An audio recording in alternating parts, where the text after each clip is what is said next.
Nakaready na ba tayo guys sa mga pagtaas ng mga presyong ito? Yung ating San Miguel. So ito yung update po natin dito sa San Miguel guys, ay magtataasan na po yung kanilang produkto ngayong parating na September. So ready na po tayo yung ating mga stock dahil alam naman natin nga kapag dating ng September ay bear month na at magsisimula na guys yung lakas ng alak ng San Miguel. So balita natin ay tataas na po talaga yung kanilang presyo. So ang benta ko nga kasi dito sa Stallion ngayon ay 50 pesos na at ang ating 500 ay 60 pesos na at ang ating San Light ay ganon din 50 pesos. Tapos ito ay 48 pesos yung ating San Apple. So maghanda-handa na po tayo. Yung ating mga case ay siguradong dapat ay may ano na po natin sa ating ahente para makapag ready na po tayo.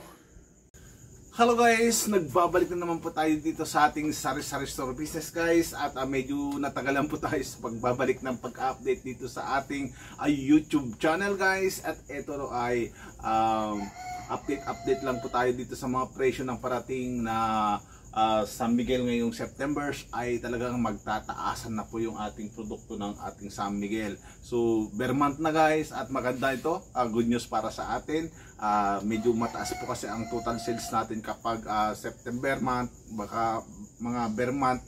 Pero ito ang bad news yung pagtaas ng San Miguel products. So antay-antay po natin yung official na anunsyo nila, pero sinabihan na po tayo ng ating ahente na maghanda-handa na kasi tataas na po yung ating presyo ng San Miguel. Yung ating mga box ay yung ating mga case ay inayos na po natin at kinansa na po natin kung kakayanin pa natin magdagdag ng stock, at yung ating cash flow kung kakayanin ay kailangan po natin kahit man lang 10 case yung ating dagdag dyan ay malaking tulong na po dito sa ating tindahan kasi medyo malakas po yung ating San Miguel kapag weekend guys. So kumusta na po lahat yung ating mga viewers ng ating yung ating mga subscribers dito sa YouTube channel natin. Medyo nakapokus po tayo doon sa kabila kasi medyo mas mabilis po yung ating pagtaas ng ating views doon.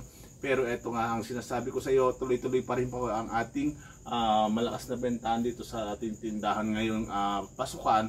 At napakadami po yung ating pambata dito sa harapan. Kung sino yung mga followers ko dun sa ating Facebook page ay talagang medyo active po tayo doon po. Pero magbibigay pa rin po tayo ng update dito sa ating tindahan ngayon. So ngayon medyo tapos na po yung tag-ulan at maganda na po yung weather.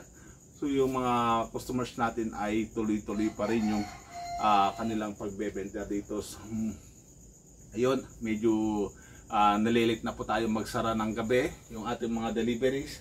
So good naman ay ito lang po yung ating mahalagang update natin ngayon, yung ating San Miguel beer na pagtaas po yan yung ating presyo ngayon. So alam naman natin kapag tumaas pa yung isang produkto ay magsasabayan lahat yan at magtataasan lahat ang mga yan. So magiging handa po tayo ngayong bear month at ayusin na po yung ating mga paninda dahil alam naman natin na dito na magsisimula yung pagtaas ng mga tawag dito yung benta ng mga isang sari-sari store. So huwag po tayo magpapahuli, titignan po natin yung mga stock natin at magiging maingit po tayo dun sa pagtanggap ng ating mga delivery. Kagaya sa akin, may dineliver sa akin na expired na at hindi napansin, at iba yung nadampot doon sa bodega guys dahil yung expired yung nadampot. I-display ko na sana pero nakita ko expired na guys. So yun lang muna ang ating latest update dito. Sana ay tuloy-tuloy pa rin yung inyong pagsuporta dito sa ating YouTube channel.